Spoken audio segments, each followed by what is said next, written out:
So far, probably reality is set in about October, November. I started to say, I'm sure there are a lot of those, because even in talking with, I'm pretty sure with Denise, but with Ruth, who recently retired, say, busy girl.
That's why.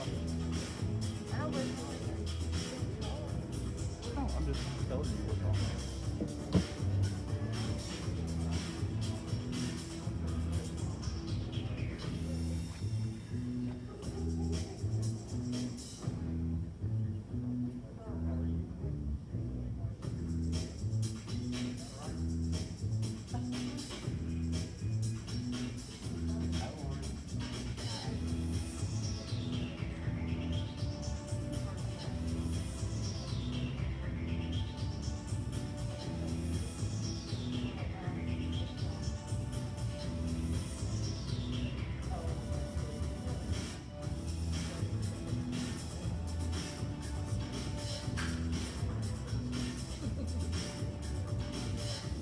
Cheers.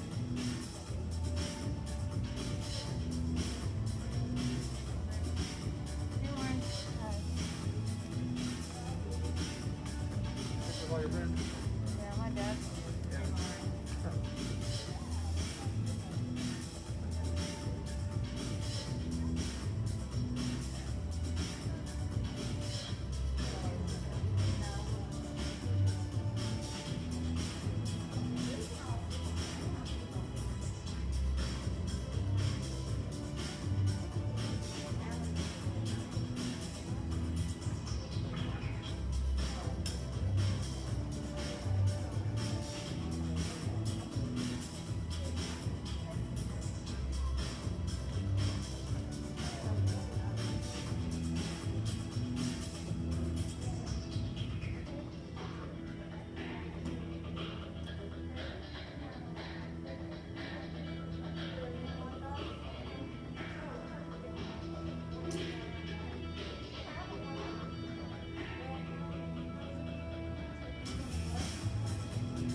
Good morning. Morning! Wow, for the first time in a long time, I get to hear a response back. Glad to see so many of you here this morning. I know we've got some joining us through our Facebook page as well. Glad to worship with you this morning. We're excited to be able to be live, but also to be able to make a way for those that are still at home, those that have not ventured out yet, for all of us to worship together. Just a couple of things. We have a worship photo. There's nothing in it. I don't know why I just opened it. So it's like the order of service and notes. That's about it. There's nothing I'm really going to read from, so just feel safe holding on to it. But glad you have joined us. Just a couple of things I want to mention as we get going. First of all, if you're here live with us, on your way out, you will see offering plates. We're not going to pass the plates this morning, so you can drop your offering in on the way out. If you're home, you can still continue to mail those in, drop those by the church office. Our office hours have not changed here at the church. We'll still be open for you. Happy Memorial Day weekend to you all. I know this is the time we usually honor people that have passed away in the last year, also our military and the people that are serving overseas for those. And we want to certainly do that this morning. We have great gratitude for those folks. And so this year it actually means a little bit more to those that we have lost maybe through this pandemic. A lot of different stuff going on to make you really sit back and think about memories and think about the things that we have lost and things that have changed in our lives over the course of this. So I want to mention that this morning. One thing, I don't know why I keep looking at this. I'm going to read the Psalms or something. One thing I do want to mention, I put out in a post a couple weeks ago about our seniors. We are going to honor our seniors. I know that some of the graduations were yesterday, the virtual graduations. I watched a little bit of it. Both of them that were on yesterday. But I know that we're going to do that here in a few weeks. I believe the date is June the 14th. That sounds right in my head, but I will send a message out to all those families. If you would like to contribute, each year we have had a scholarship that we have given out to one of our seniors. We are going to continue to do that this year, and because we weren't able to do any fundraisers during this pandemic, we were asking for donations. If you would like to do that, you can put that with your offering. Those of you live can give it to me, hand it to me if you had something you want to donate towards that, or just mail that in. Like I said, we've still got a few weeks before we're going to do that, but we certainly want to continue to honor our seniors and celebrate them and their recent graduations. We are so glad you're here. Let's worship together. Kara Meadows is involved in preparing the worship tunes that we do from week to week and working on the service, and I think it's so cool that this opening song we're doing, the opening line is, "We've waited for this day, we've gathered in your name, we're calling out to you." What an exciting song to be singing on our first time back together. So if you will, stand and join us as we sing "Open Up the Heavens."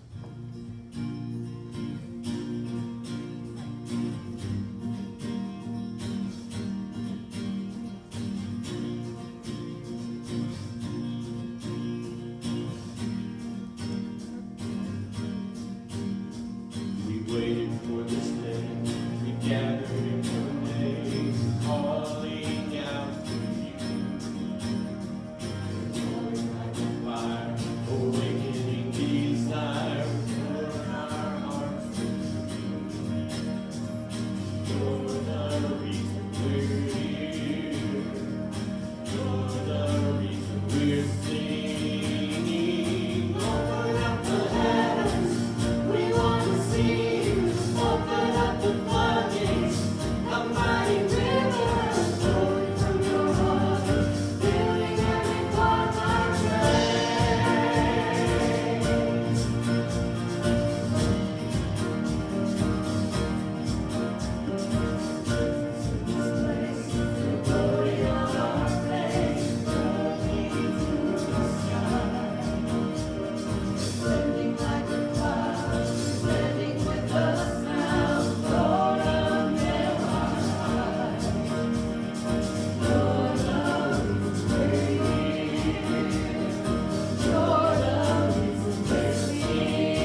it opening back just this opportunity to see faces and feel community in a way that we have not been able to feel for what seems like forever now. I thank you that you are the reason that we're gathered here together, that there are 10,000 reasons for us to gather here together, and it's solely because we want to worship you. Thank you that through your spirit we feel this community with each and every one of us in this room. That there is no other reason that we've been longing for this day and that we're calling on your name except for how good and how powerful you are, that you are mightier than anything that we will face and that we have been facing. Thank you that you've been giving us provision and that you've been protecting us. I pray that you will bless this time, that you will see it as holy in your name, that you will just continue to let us have these opportunities where we see your goodness in a world that tells us that we can only focus on the bad. Thank you that you are so much greater than we are and that you give us the strength to turn to you and to focus on you for everything that we do. I pray that we just show each other's love and that we do not take granted this opportunity to meet together for the purpose of furthering your kingdom. Thank you for what you have done in our hearts, and I pray that you will continue to move in us as we are here today and as we continue to watch online.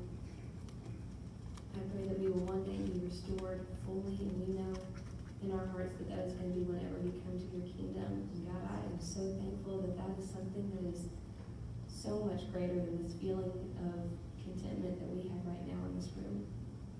Thank you for who you are, and keep moving in us today. In Jesus' name, amen.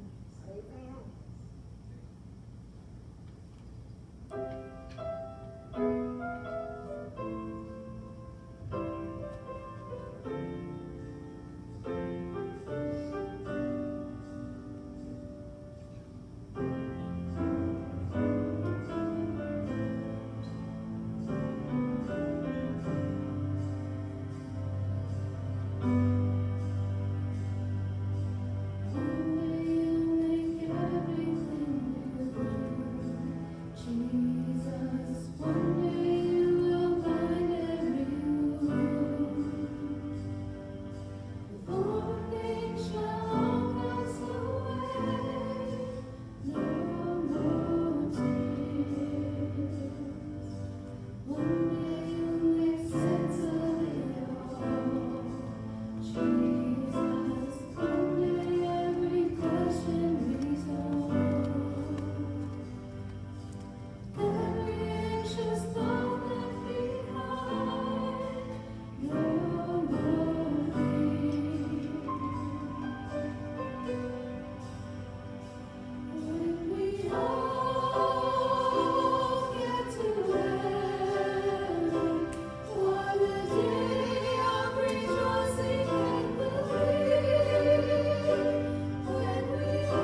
you. You may be seated.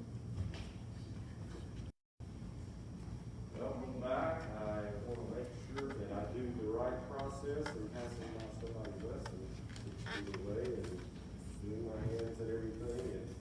But welcome back. It is a blessing that you are here. And I wish you could know how much of a blessing.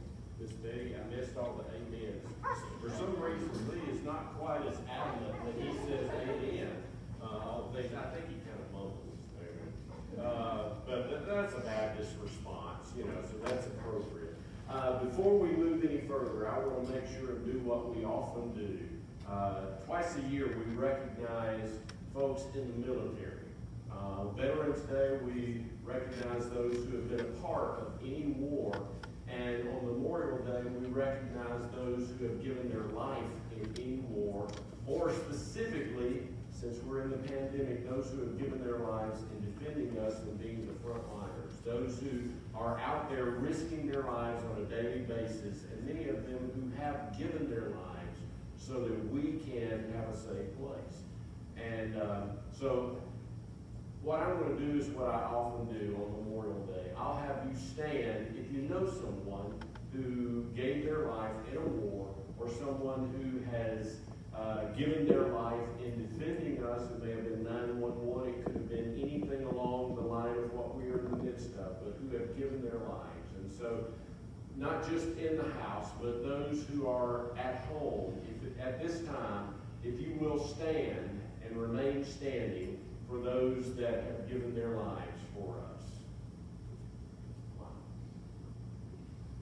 And I know there are quite a few more at home. Please remain standing. What I want to do is I want to pray like I often do for those folks who have given us the freedoms we know today, and for the families that have survived and the friends that have survived beyond them because of them. And so I want to pray for us at this time. Father, there's no way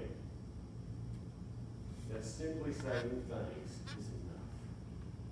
And I thank you that we have a holiday, a day set aside when work shuts down, when everything shuts down, much as what we do in this pandemic, when pretty much life comes to a halt, but we have a day set aside to recognize those and to honor those who have given their lives so that we can have the freedoms we have today.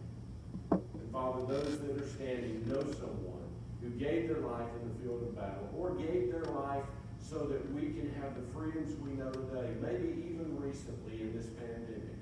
And so, Father, I recognize them today, and I honor them, and I honor their memory, and I speak blessing to their families today. And Father, I pray that they could sense the honor, and sense the love, and sense the blessing that we are extending to them this weekend because of what they've done for us. And so, Father, I bless those that are standing today, and bless those that they are honoring by standing in, because they stood for us someplace so that we can stand for them today. And I speak blessing to them today in Jesus' name. Amen. Now, given I am more than 6 feet from anybody, I'll try to make sure my spit doesn't quite reach y'all in this. But in case you didn't have a mask, I did find a couple of opportunities here. I found this in my drawer going through, it's a CentriKid, and Miss Diana, you see this, a CentriKid thing that you could probably form into a mask of some sort. And so if anyone needs one, I also found this that most of you would probably not jump at the opportunity to wear because it's a diaper, one of the old diapers, and it could probably fit your face, but you may not want it there. It has been washed. I promise that. It's been washed at least once, but just so you know there are opportunities. So, well, it's a blessing to have you. It's a blessing to hear laughter when I'm saying stupid stuff like I often do. But it's a blessing having you back and seeing faces. I've often looked where you are seated. There we go. Where you are seated, and thought about you and missed you, and my mind was there. And now that you're here, I don't have to imagine. There's still a lot of folks that aren't back yet, but this is the kind of crowd we expected our first Sunday back as we phase back into worshiping together. And as you know, we've been in a sermon series, Sermon on the Mount. We began with a sermon taught by Jesus, then we extended to the next one, blessed by Jesus, changed by Jesus, fulfilled by Jesus, and then last week we looked at the heart of the matter. But today we come to a sermon entitled Love Without. And I want you to know where some of these come from, because I'm not real original. When I walk, I usually put on my headphones and I listen to a range of music from contemporary Christian to classic rock and anywhere in between. Well, this past week I was walking, I was listening to classic rock, and one of my groups, the Doobie Brothers, had a song that was released in 1973 that was entitled Long Train Running. I always had that title wrong because I always had it by the words in the chorus. And you'll see that in just a moment. But the words, when they finally wrote them, they played the song forever, sometimes for 30 minutes at a time, just because it was a jamming song. But when they finally put words to it, the words said, down around the corner, a half a mile from here, you see those long trains running, and you watch them disappear without love. Where would you be now? Without love. And that's what I always thought the title of the song was. And then one day I was hunting for it, and it wasn't there, and Long Train Running was the title of the song. But without love. Now, I used those words for the title, but I reversed them.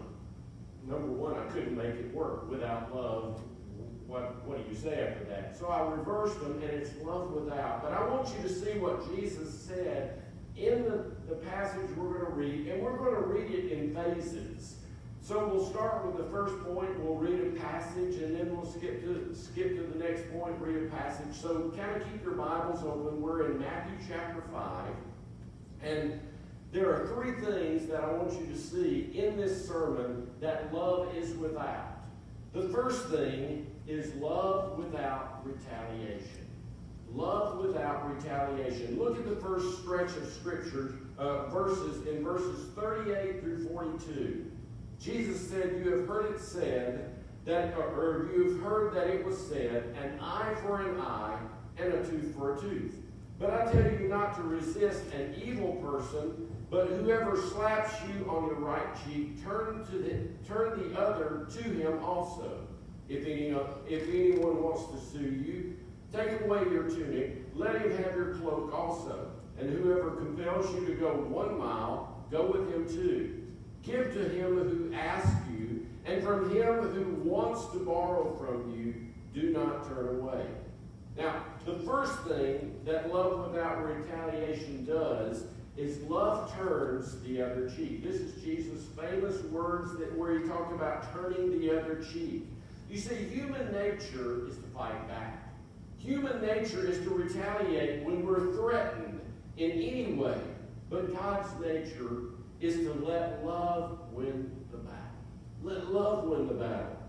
Jesus was the ultimate example of God's love. Even while they were spitting on him and mocking him and railing at him on the cross, he never retaliated. There's an old song, some of you will remember.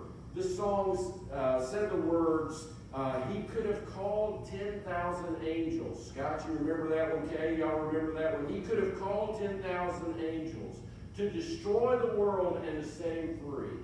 He could have called 10,000 angels, but he died alone for you and me. You see, he had the power. He could have changed his circumstances. He could have done that at any moment. But he died for us. The only response he gave on the cross to them was, Father, forgive them, for they don't even know what they're doing. Forgive them. That's what he extended to them. When he could have retaliated, he could have struck them down in a heartbeat, but he did not. You see, Jesus was always thinking of others over himself. Always. Even at the crucifixion, the scribes, the elders, and the chief priests said of him, he saved others, but himself he cannot save. We know he had the power to do that, but he stayed there for a reason. And it was for us. Literally for all the others of the world. All that approach in Philippians 2:3, when he said to let nothing be done through selfish ambition or conceit, but in lowliness of mind, let each esteem others better than himself. That was what Jesus did. He esteemed others. Certainly there was nobody better than him.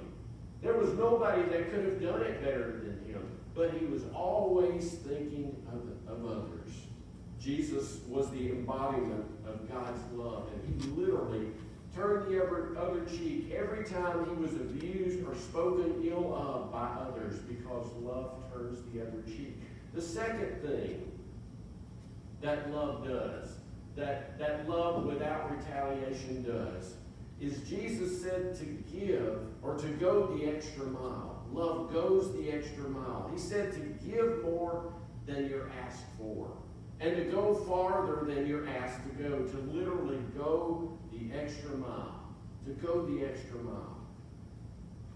You remember there was a time when Jesus, and he was always being tested. There was a time when one of the religious leaders asked him what was the great commandment.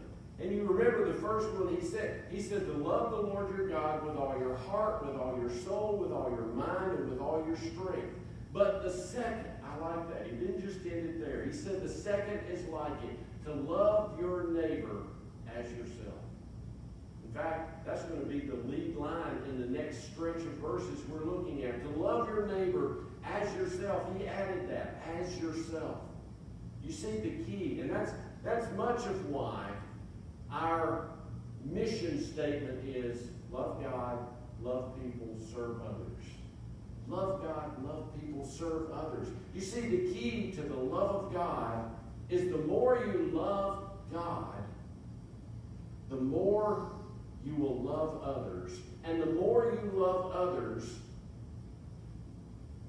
you will want to go the extra mile. The more you'll want to go the extra mile.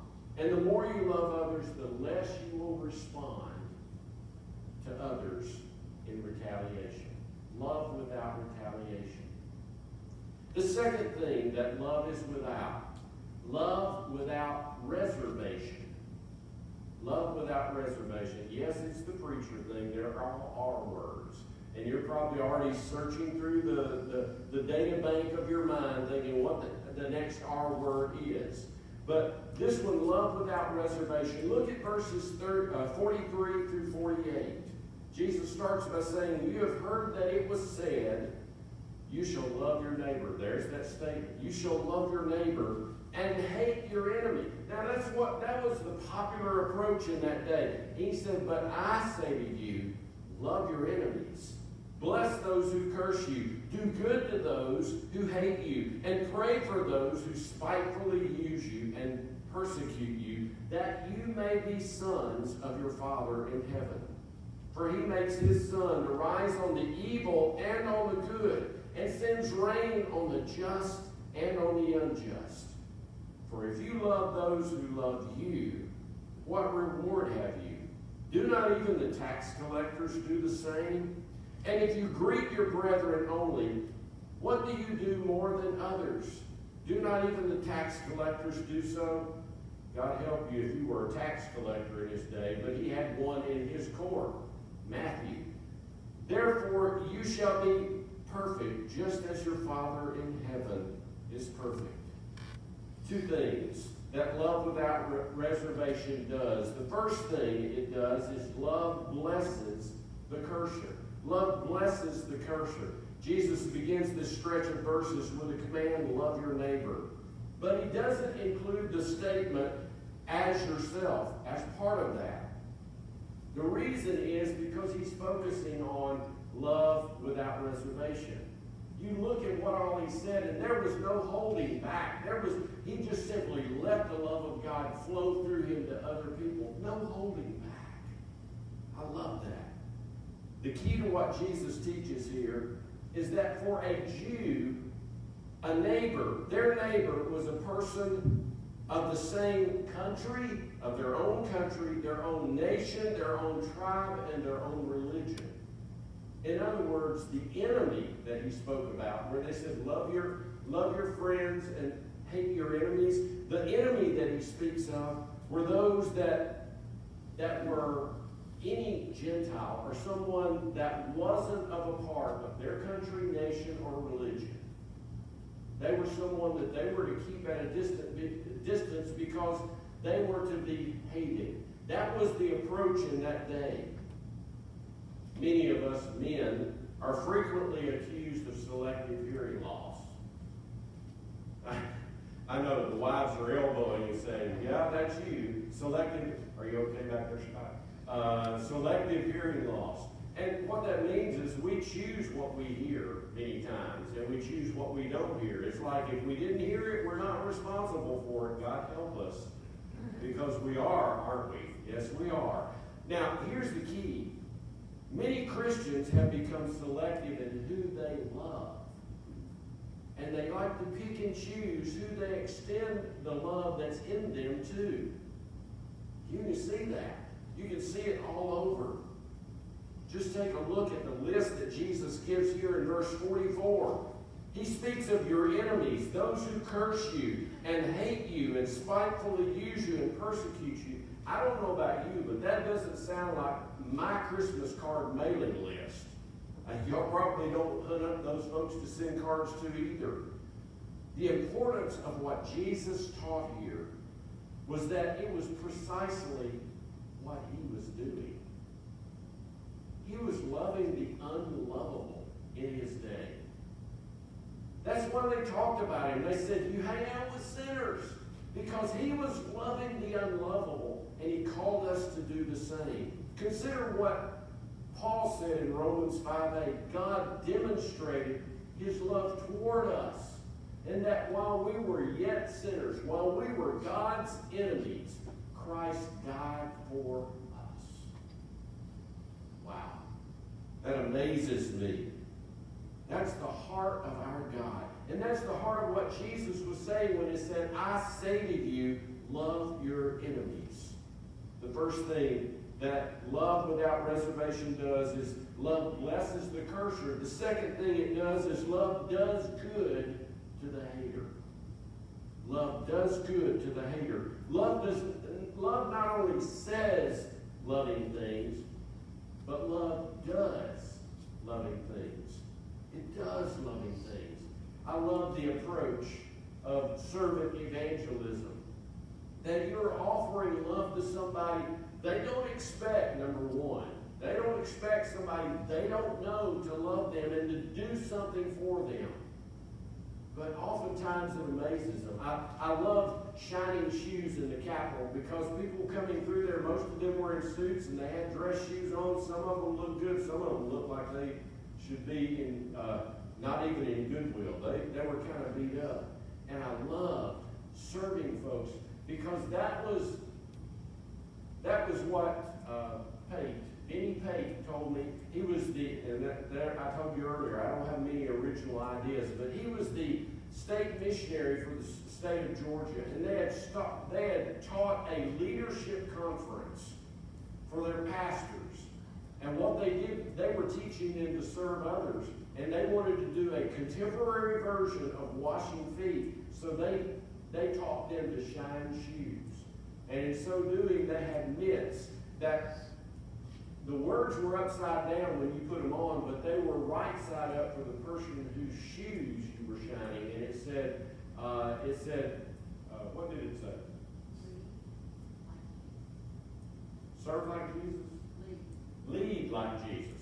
I couldn't even remember. I just went blank. That's not in my notes, by the way. Lead like Jesus. And he sent me 100 of those to use when I was shining shoes. What I loved was when you were serving somebody, they didn't expect it. They're wanting to know, why are you doing this? I had somebody call me from the state saying, okay, you know this is not your soapbox. You can't preach on this soapbox. You can't do that. And I just asked, can I answer questions? Oh, yeah. And so they'd start by asking, why are you doing this? And I'd talk about the project I was doing for my doctorate and talk about what it meant to serve and that this was a contemporary version of washing feet. They would ask, well, okay, explain to me what it means to serve others, and I'd talk about that, and then they would ask, where can I give you money? No, this is a picture of grace, and grace is free. Tell me about grace. I'm just answering questions. I love that. It's loving by action. By action. That's what Jesus said in John 15:13. He said, greater love has no one than this, than to lay down his life for his friends. That was action. That was loving with action. But the added feature, it wasn't just his friends. It wasn't just his friends. He was telling that to those who were following him and those who were near him. But John 3:16 says that God so loved the world, that's beyond friends. That includes enemies. God so loved the world that he gave his only begotten Son. That's love that's extreme. That's love without reservation. And that's what Jesus was doing. Loving the people who didn't love him, and that's what he called us to do. To love the people that don't love us. Now, that's a reverse mentality, isn't it? And that's not an easy thing to do. Odds are you don't wake up first thing in the morning saying, God, I want to love somebody that doesn't love me. Somebody that treats me ugly. I want to treat them nice. I want to show them the love of God in my actions. That's not what we look to do, but that's what Jesus was calling us to do. That's love without reservation. The third thing that love is without reputation. I told you it'd be another R word. Love without reputation. Look at chapter 6, the first 4 verses.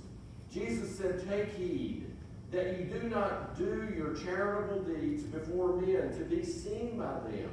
Otherwise, you have no reward from your Father in heaven. Therefore, when you do a charitable deed, do not sound a trumpet before you as the hypocrites do in the synagogues and in the streets, that they may have glory from men. Assuredly, I say to you, they have their reward. But when you do a charitable deed, do not let your left hand, do not let your left hand know what your right hand is doing, that your charitable deed may be in secret, and your Father who sees in secret will himself reward you openly. 2 things that love without reputation does. The first thing, love gives secretly. Love gives secretly. Many people in today's society are more about their reputation, about what people see them doing, so that they can think highly of them. It's more about their reputation than someone else's life or someone else's need. But Jesus was isolating those who gave in order to boost their reputation rather than because they loved the Lord or because they loved those in need. I've heard of folks before who, and I've seen folks before that when they carry a lot of bills, they would usually have the smaller bills on the outside so that they don't get attention from folks who would want to rob them. They have a lot of bills, but the small bills are outside, the dollar bills. So they make sure to conceal that. But here's the key. When they give in church, they want to put a big wad with the big bill on the outside so that when people see them put it in the offering plate, they're going, wow, that Joe, he knows how to give. Sorry, Joe. Joe's not in here. Sorry, Joe. Ignore that I put your name with that. He likes to give. And they see that, and it boosts their reputation. You see the difference? It's not giving out of concern or love for somebody's need, but it's to boost a reputation in other people's eyes. And what Jesus said was, I say to you, they have their reward. Other people think highly of them. God doesn't, because he knows the heart. He knows why they're doing it. He not only knows what they're doing, but why. That's when he said, give in secret, and your Father who sees in secret will himself reward you openly, which is the next point. The second thing that love without reputation does, love is rewarded openly. love is rewarded openly. Jesus not only told us to love like this, but he showed us how. Love like this. He never retaliated when he was attacked. He didn't even raise a hand. He didn't raise his voice except to extend forgiveness to the folks who were taking his life. He just loved those who didn't love him. And he never loved someone to boost his reputation, but instead to bring glory to the Father.